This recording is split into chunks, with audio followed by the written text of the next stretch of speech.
Hello everyone.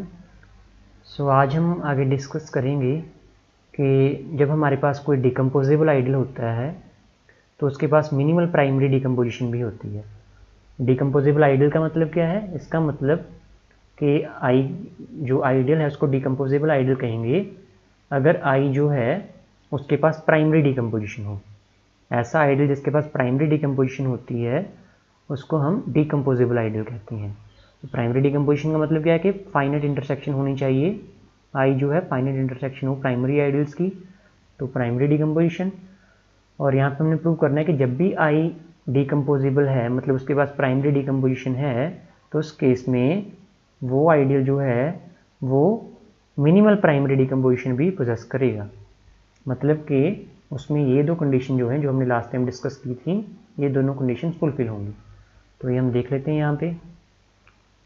ये main आपने समझने पे इसको ध्यान देना है।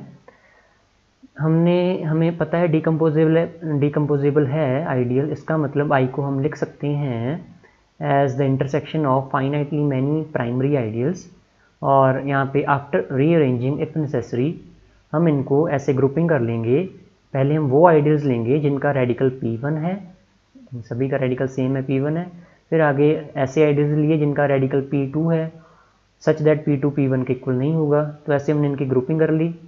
और ग्रुपिंग करने के बाद क्योंकि I1 P1 प्राइमरी है, I2 भी P1 प्राइमरी है, IK1 यहाँ तक ये सब सारे आइडियल्स P1 प्राइमरी हैं, और J1 क्या है? इनकी इंटरसेक्शन है। और लास्ट लेक्चर में हमने देखा था कि जो P प्राइमरी आइडियल्स होते हैं उनकी इंटरसेक्शन जो है जब लेते हैं हम फाइनाइट इंटरसेक्शन, वो भी P प्राइमरी होती है। तो देयरफॉर J1 जो है वो P1 प्राइमरी होगा, J2 P2 प्राइमरी होगा।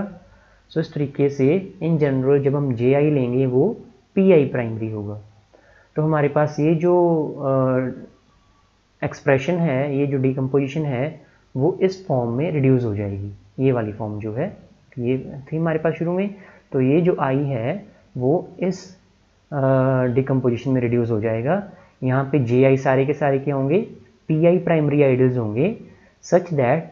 लेकिन यहाँ पे खास बात क्या होगी कि जो Ji आइडियल्स हैं उनका रेडिकल क्या होगा?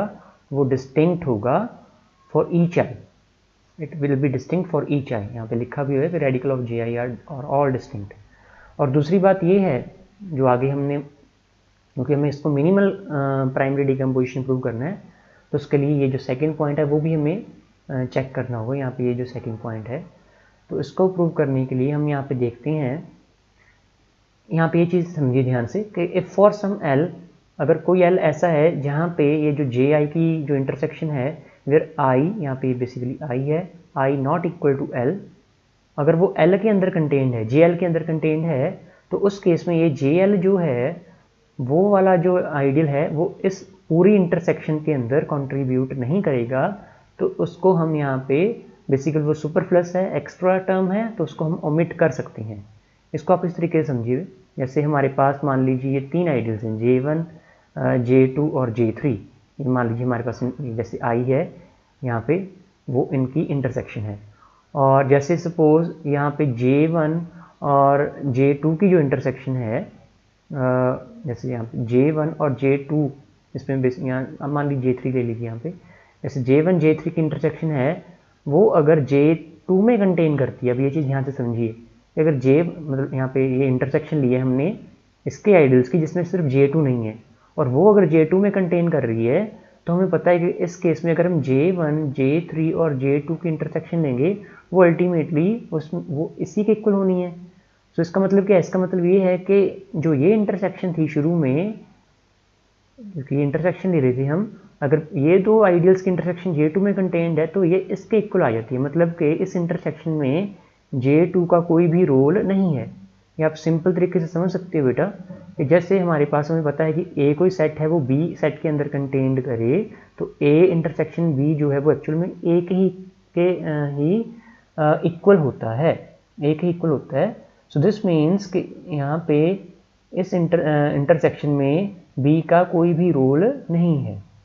मतलब A एंड B लिखने के बजाय हम सीधा सीधा A ही लिख दें, और A एंड B लिखने की ज़रूरत नहीं है जब A B के अंदर कंटेन्ड है। वही बात यहाँ पे हो रही है कि कोई अगर ऐसा आइडियल है L के कॉरस्पॉन्डिंग JL आइडियल है सच दैट के बाकी आइडियल्स की इंटरसेक्शन इस जे आइडियल के अंदर कंटेन करती है, तो उस केस में ये जो टोटल इंटरसेक्शन होएगी सभी आइडियल्स की, उसमें हम जे एल वाली टर्म को एलिमिनेट कर सकते हैं। जैसे इस केस में J1 J2 J3 था, इसको हम यहाँ पे एक्चुअल में इसको रिप्लेस करते हैं J1 कर सकते हैं J1 J3 से, इसमें J2 वाली टर्म लेने की ज़रूरत है ही नहीं। तो वही चीज़ यहाँ पे समझनी है हमने। तो यही चीज़ यहाँ पे है कि उस केस में जब हम इंटरसेक्शन लेंगे ये जो जे आई की, जहाँ पे आई जो है वो एल के इक्वल नहीं है, उसकी जब जे एल के साथ इंटरसेक्शन लेंगे इसकी, तो वो जो है वो इसी के इक्वल रह जाएगी, इसमें जे एल नहीं आएगा। तो यही चीज़ यहाँ पे आप समझ चुके होंगे। एक्चुअल में ये जो सुपरफ्लस टर्म है तो उसको हम एलिमिनेट कर सकते हैं। तो अल्टीमेटली हमारे पास यहाँ पे ऐसा एक्सप्रेशन बच जाएगा जे आई का, सच दैट उसमें हमारे पास इसमें खासियत क्या होगी कि जे आई की जब इंटरसेक्शन लेंगे सच दैट के यहाँ पे जब आई जे के इक्वल नहीं होगा तो वो प्रॉपरली कंटेंट होगा आई जे में, सॉरी यहाँ पे आ जाएगा जे आई में, जे स्मॉल जे इसमें कंटेंट होगा। क्योंकि अगर मान लीजिए कोई ऐसा यहाँ पे आइडियल है, कोई ऐसा जे है जिसके लिए ये कंटेंट होती है ये वाली term for some small j, अगर ये वाला जो लेफ्ट हैंड साइड है वो जे में कंटेंट होती है, तो उस केस में उस पर्टिकुलर आइडियल को हम यहाँ पे इस डिकम्पोजिशन में रिमूव कर देंगे, तो अल्टीमेटली हमारे पास ये कंडीशन जो है वो बच जाएगी।